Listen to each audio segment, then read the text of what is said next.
जय श्री राम प्यारे मित्रों। आज इस वीडियो में हम आपको प्रभु श्री राम की अद्भुत लीला से अवगत कराने जा रहे हैं।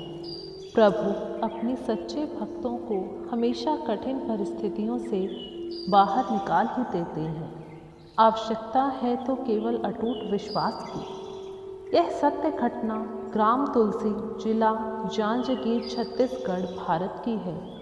सन 1880 के अक्टूबर-नवंबर दिवाली के आसपास की बात है।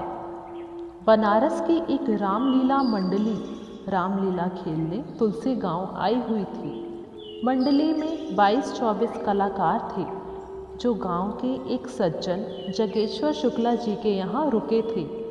वही सभी कलाकार रिहर्सल करते और खाना बनाते खाते थे। लीला मंडली के स्वामी और निर्देशक थे 45 वर्षीय पंडित कृपाराम दुबे।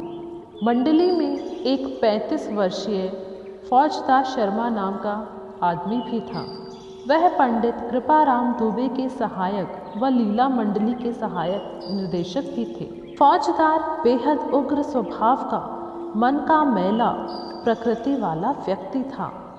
रामलीला में प्रयुक्त तथा उपयोग में लाए जाने वाले सभी सामग्रियों का भी फौजदार शर्मा ही प्रबंध करता था। एक दिन पूरी मंडली बैठी थी और रिहर्सल चल रही थी। तभी पंडित कृपाराम दुबे ने फौजदार से कहा, इस बार वो शिव धनुष हल्की और नरम लकड़ी की बनवाएं, ताकि राम का पात्र निभा रहे 17 साल के युवक को परेशानी ना हो। पिछली बार शिव धनुष तोड़ने में समय लग गया था। इस बात पर फौजदार शर्मा कुपित हो गया, क्योंकि लीला की साज सज्जा और अन्य व्यवस्था वही देखता था और पिछला धनुष भी उसी ने बनवाया था। इस बात को लेकर पंडित जी और फौजदार शर्मा में कहासुनी हो गई। कृपाराम ने उसे जो खरी खोटी सुनाई, उससे फौजदार ने अपना सार्वजनिक अपमान महसूस किया और अपने इस अपमान का बदला लेने के लिए मन ही मन उसने एक योजना बनाई। फौजदार ने न केवल कृपाराम का बल्कि उसकी रामलीला के भी मखौल उड़ाने की एक तरकीब सोच ली। फौजदार ने अपने मेजबान जगेश्वर शुक्ला से किसी काम का बहाना लेकर लोहे का एक छड़ मांग लिया। फिर वह पड़ोस के मिसदा नामक गांव चला गया। वहाँ एक लोहार से उसने वह लोहे का रॉड धनुषाकार में मुड़वा लिया। फिर किसी एकांत स्थान में जाकर इस धनुषाकार लोहे के ऊपर रंगीन कागज लपेटकर उसने आज रात की लीला के लिए शिव धनुष तैयार कर लिया। रात में रामलीला शुरू हुई तो फौजदार ने चुपके से धनुष बदल दिया और लोहे वाला धनुष ले जाके मंच पर टेबल पर रख दिया और खुद पर्दे के पीछे जाकर तमाशा देखने के लिए छुप गया। पंडित कृपाराम दुबे रंगमंच के बगल से ही हारमोनियम पर बैठे हुए थे और दृश्य के अनुरूप रामायण की चौपाई, दोहा, सोरठे गा बजा रहे थे। हजारों की संख्या में दर्शक शिव धनुष भंग देखने के लिए मूर्तिवत बैठे थे। रामलीला धीरे धीरे आगे बढ़ रही थी। सभी राजाओं के बाद राम जी गुरु से आज्ञा लेकर धनुष भंग को आगे बढ़े। आगे बढ़कर राम ने धनुष तो उठा लिया, पर यह क्या? राम मन में सोचने लगे, पहले की लीला में तो वह इतना कठोर या भारी नहीं हुआ करता था, फिर वह उसे मध्य से तोड़े कैसे? अभी कुछ देर पहले रावण तथा अन्य दिग्गजों का यहाँ जो अपमान हुआ था, क्या वही राम का भी होने जा रहा है? राम ने कातर नेत्रों से हारमोनियम बजा रहे कृपाराम दुबे की ओर देखा। राम से आंखें चार होते ही दुबे भी समझ गए कि दाल में कुछ काला है और राम बड़े संकट में हैं। राम धनुष उठा चुके हैं। सामने बैठे अपार दर्शक समूह उत्सुकता से राम के द्वारा धनुष भंग की बेसब्री से प्रतीक्षा कर रहे हैं।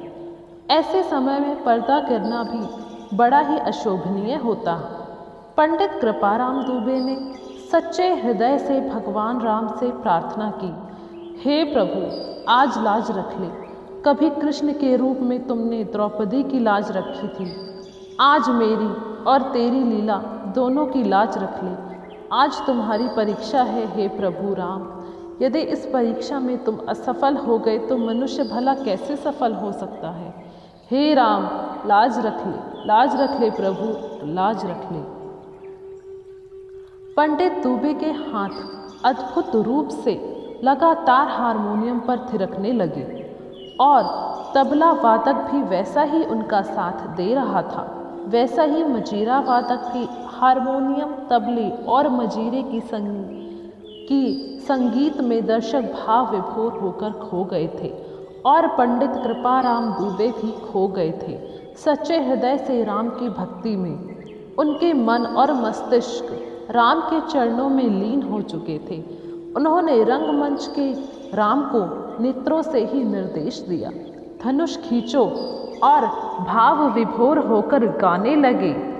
लेत चढ़ावत खेचत गाढ़े, काहू न लखा देख सब उठाढ़े।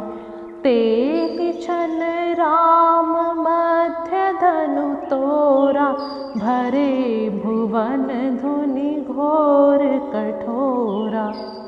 तभी रंगमंच पर बिजली कड़कने की सी एक टंकार हुई और अगले ही क्षण राम के हाथों में शिव धनुष टूटकर झूल रहा था। दर्शकों के मध्य चारों ओर करतल ध्वनि होने लगी और तालियों की गड़गड़ाहट से लीला स्थली गूंज उठी, मानो आज यथार्थ का शिव धनुष ही राम ने भंग कर दिया हो। पंडित कृपाराम का नाम आज सचमुच ही चरितार्थ हो गया था, यानी प्रभु राम ने सचमुच ही आज उन पर कृपा कर दी थी। दूसरे दिन पंडित कृपाराम दुबे और उनके मेजबान पंडित जगेश्वर शुक्ला एक दूसरे के सामने फूट फूट कर रो पड़े। पंडित दुबे रो रो कर अपने प्रभु राम की कृपा का और महिमा का बखान कर रहे थे, तो शुक्ला जी इसलिए रो रहे थे कि वे भी अनजाने में ही सही लेकिन फौजदार के साथ पाप के भागीदार बने, जिसका पश्चाताप उन्होंने जीवन पर्यंत किया।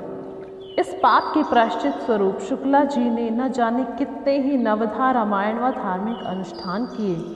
फौजदार को उस रात के बाद किसी ने कहीं नहीं देखा। तो प्रिय भक्तों, यह सत्य घटना आपको कैसी लगी? आप हमें कमेंट करके ज़रूर बताएं। जय श्री राम।